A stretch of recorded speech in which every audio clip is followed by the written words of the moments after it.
Assalamualaikum warahmatullahi wabarakatuh.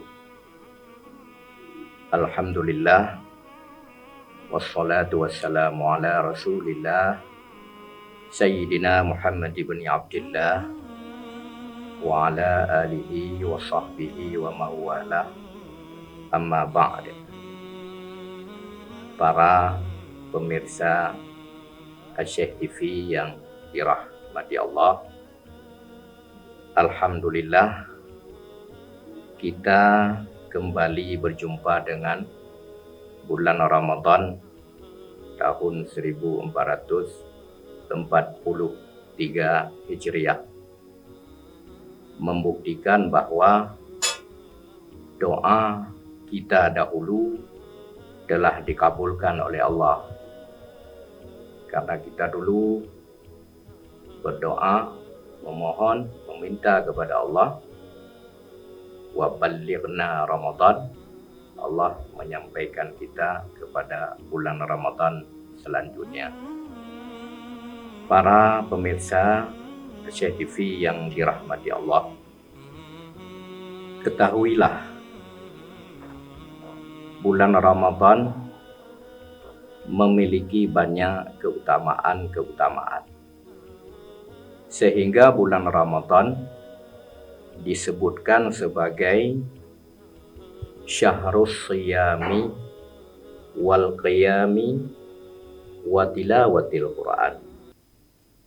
Bulan Ramadan sebagai bulan yang difardukan di dalamnya untuk melaksanakan ibadah puasa. Kemudian wal qiyam, bulan Ramadan adalah bulan yang dianjurkan kepada kita untuk melaksanakan salat tarawih. Kedua-dua perintah ini ada di dalam hadis Rasulullah SAW. Yang pertama yang diriwayatkan oleh Al-Bukhari, man shoma ramadhana imanan wahtisaba ghufira lahu ma taqaddama min dzambi.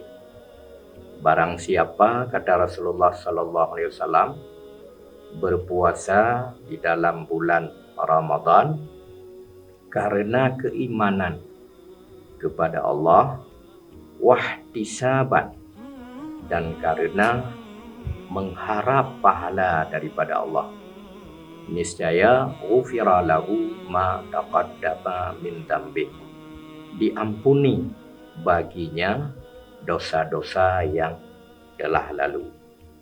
Demikian juga tentang melaksanakan qiyam di malam Ramadan, yaitu salat tarawih.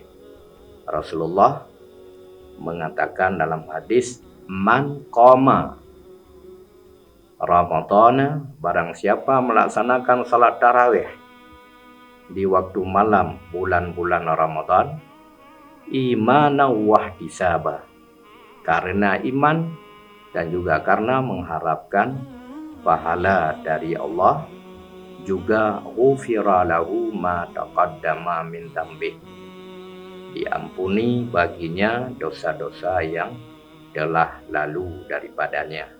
Ini riwayat daripada Muslim. Para pemirsa Asyik TV yang dirahmati Allah, juga keutamaan yang lain yang sangat banyak Allah sediakan di dalam bulan Ramadan ini. Termasuk di antaranya disebutkan bahwa bulan Ramadan itu sebagai syahrul itqi, bulan di mana Allah sangat banyak memerdekakan hamba-hambanya Allah daripada api neraka. Wa syarrur rahmati, bulan kasih sayang, yang mana Allah menebarkan rahmatnya kepada orang-orang beriman di dalam bulan Ramadan. Wa syahrul ghufran, dan juga disebutkan bulan Ramadan itu sebagai bulan untuk meraih untuk mendapatkan pengampunan Allah Subhanahu wa taala. Kemudian syahrus sadaqati wal ihsan. Bulan Ramadan juga bulan untuk kita bersedekah. Kalau yang namanya sedekah wajib, yaitu zakat, maka yang ada kaitannya dengan Ramadan, yaitu terbenamnya Ramadan, masuknya Syawal, itulah zakat fitrah. Namun di samping itu, sedekah-sedekah yang lain yang disunatkan sungguh sangat banyak pahalanya apabila kita laksanakan di dalam bulan Ramadan. Demikian juga wal ihsan, kebaikan-kebaikan yang lain. Para pemirsa Aceh TV yang dirahmati Allah, termasuk di dalamnya bahwa tuftahu fihi abwabul jannat, dibukakan di dalam bulan Ramadan itu segala pintu surga. Artinya perbuatan-perbuatan, amal-amal kebaikan sangat mudah kita raih pahalanya di dalam bulan Ramadan. Dan juga di dalam Ramadan itu wa tudha'afu fihil hasanat, diganda-gandakan dalam Ramadan itu akan kebaikan-kebaikan.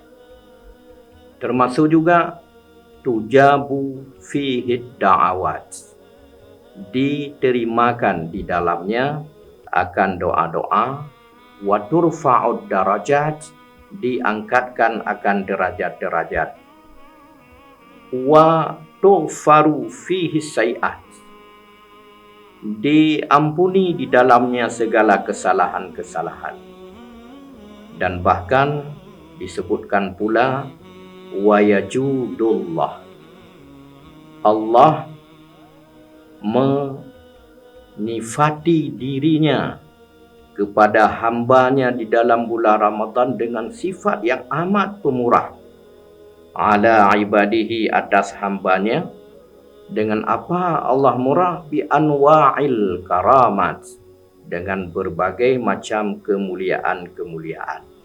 Oleh karena demikian, kita selaku orang yang beriman, dengan kita mengetahui dan memahami tentang keutamaan-keutamaan Ramadan yang Allah sediakan di dalamnya itu dengan berbagai macam kelebihan-kelebihan, sepantasnya kita ini bersyukur atas nikmat Allah tersebut, dan sepatutnya kita meraihnya dengan sungguh-sungguh, dengan yakin dan dengan percaya diri.